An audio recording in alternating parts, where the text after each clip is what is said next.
उत्तराखंड की hot seat में से कोटद्वार विधानसभा सीट से हरक सिंह रावत के चुनाव न लड़ने की अटकलें लगाई जा रही हैं और ऐसे में बीजेपी के भीतर दावेदारों की लंबी फहरिस्त तैयार हो चुकी है। लंबे समय से टिकट की आस लगाए नेताओं से लेकर युवा नेता भी अब खुलकर अपनी दावेदारी पेश कर रहे हैं।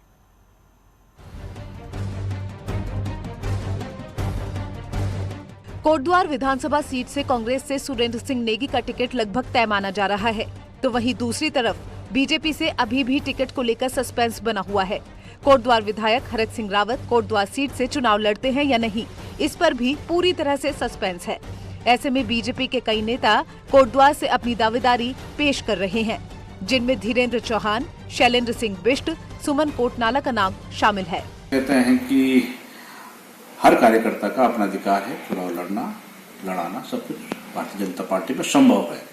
जिस हिसाब से गुजरात का एक सबसे बड़ा नमूना आया, दूसरा हमारे उत्तराखंड प्रदेश से आया कि सेकंड बार के विधायक और युवा विधायक को इस प्रदेश का मुखिया बनाया गया, तो मुझे लगता है कि भारतीय जनता पार्टी इस टाइम युवा चेहरे पे दांव खेल रही है। हमेशा जब से चुनाव लड़ा बड़े ईमानदारी से लड़ा और मैं हमेशा शायद मैं समझता हूँ कि पूरे उत्तराखंड में जिला पंचायत हो चाहे उत्तराखंड में मैं मेरे साथ में जो विरोधी रहते हैं मैं हमेशा सबकी जमात जब्त करता हूँ और ये जनता का प्यार है और भारतीय जनता पार्टी अगर टिकट देगी तो मैं निश्चित लड़ूंगा।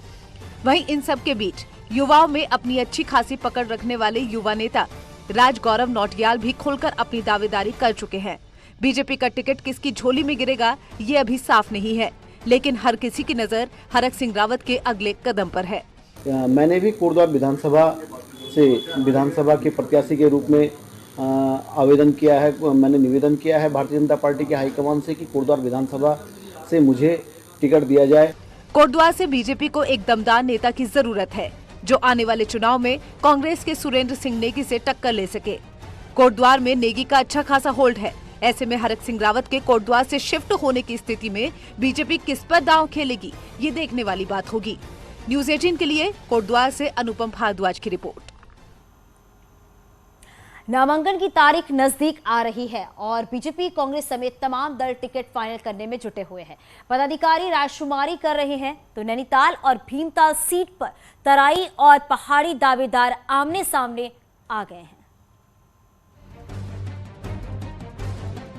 राजनीति के लिए तो पहाड़ का आदमी होना चाहिए, जिसको क्षेत्र की जानकारी हो, जिसको एक एक चीज़ की का पता हो। यहाँ पर पलायन बहुत ज्यादा है, सुंगर लंगर बंदरों की स्थिति बहुत खराब है। कुछ दिनों पहले बीजेपी में लौटे हेम आर्य ने टिकट फाइनल होने से पहले पहाड़ और मैदान का लाभ शुरू कर दिया है। खुद को नंबर 1 बताकर पार्टी के लिए मुसीबत खड़ी कर चुके हेम ने हल्द्वानी से नैनीताल चुनाव लड़ने आ रहे उम्मीदवारों को टिकट न मिले, इसके लिए मोर्चा खोल दिया है। बीजेपी से लेकर कांग्रेस तक विधायक बनने का ख्वाब लेकर पहाड़ पहुंचे प्रवासी नेता अब आपस में ही उलझ पड़े हैं। हेम आर्य जी को पता है वो कहाँ के रहने वाले हैं, आपको पता है? वो भी तो भीमताल विधानसभा के रहने वाले हैं, ऐसा नहीं है। और हम कोई विदेश से आ गए क्या? हल्द्वानी को ज्यादा दूर है क्या?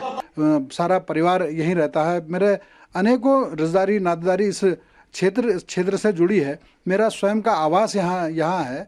अब उनका इस तरह का जो बयान है, मैंने निश्चित जैसे मैंने पहले कहा, अनुशासनहीनता की उनकी आदत है और कई बार बुद्धि विवेक भी वो अपना खो बैठते हैं।